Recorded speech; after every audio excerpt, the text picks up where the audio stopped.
The city lights blurred into long, wet streaks against the rain-slicked pavement. A lone figure, a woman, walked under the halo of a streetlight, her voice a soft murmur against the steady drumming of the rain. She was on the phone, a small smile playing on her lips. It was a familiar scene, one that plays out 1,000 times a night in 1,000 different cities. A conversation with a loved one, a quick check-in, a promise to be home soon. The rain seemed to wash the world clean, leaving behind only the quiet intimacy of her call and the rhythmic tap of her heels on the sidewalk. Ow. She pulled her coat tighter. The chill of the night air, a stark contrast to the warmth of the voice on the other end of the line. Everything was normal. Everything was fine, or so it seemed. The call continued, her words weaving through the night. "Oh, I'm almost there. Just a few more blocks." A laugh. "You worry too much. It's just a little rain." She listened for a moment, her expression softening. I know. I love you too." The camera of our mind's eye might zoom in on the phone screen, the caller ID a simple, loving name. Her thumb traced the edge of the device as she walked, a subconscious gesture of affection. The street was empty, save for the occasional passing car that sent a spray of water arcing into the air. The buildings around her were dark, their windows like vacant eyes watching her pass. The world was asleep, and she was just a solitary traveler making her way home.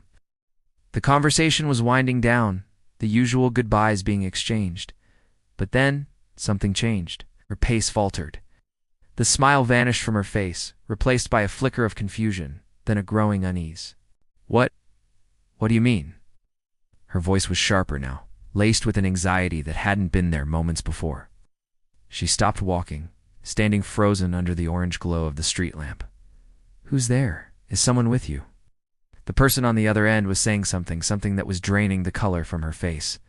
Her eyes darted around the empty street, searching the shadows, the doorways, the dark alleyways.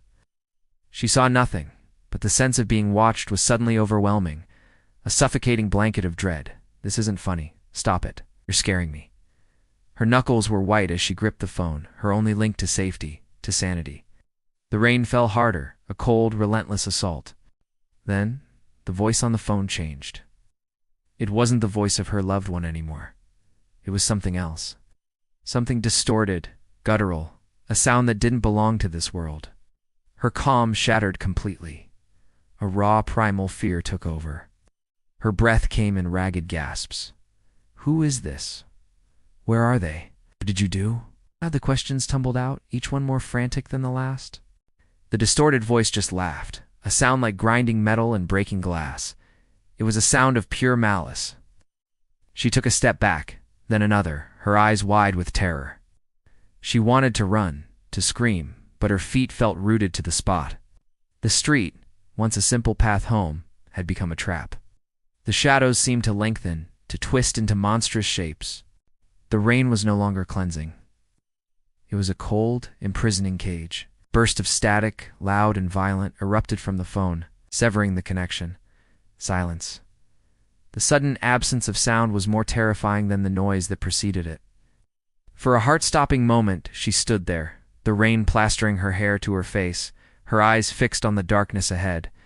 Then, the world dissolved into a blur of motion. Is it a hand from the shadows?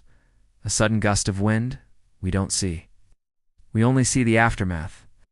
The phone, now silent, clattered onto the wet pavement, its screen still lit for a few seconds, illuminated a single, glistening raindrop before flickering out. Where she had been standing, there was now only empty space.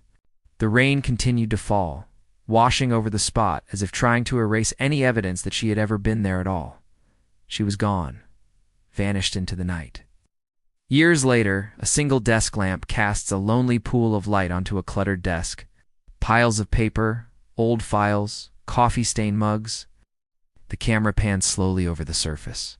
We see a missing person poster, her face smiling out from the weathered paper. The word missing stamped in bold red letters above her image. We see another and another, dozens of them. A gallery of lost souls.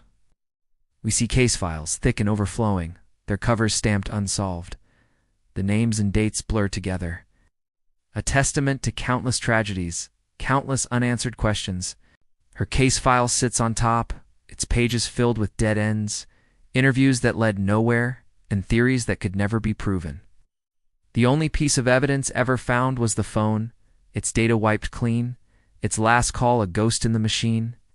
The rain still falls outside the window, a constant mournful rhythm, reminder of the night she disappeared, another story swallowed by the city, another voice lost in the static. Thank you for watching. Remember to stay safe, and if you have information on any unsolved case, please contact your local authorities. Every piece of information matters. Follow 4 more stories that need to be told.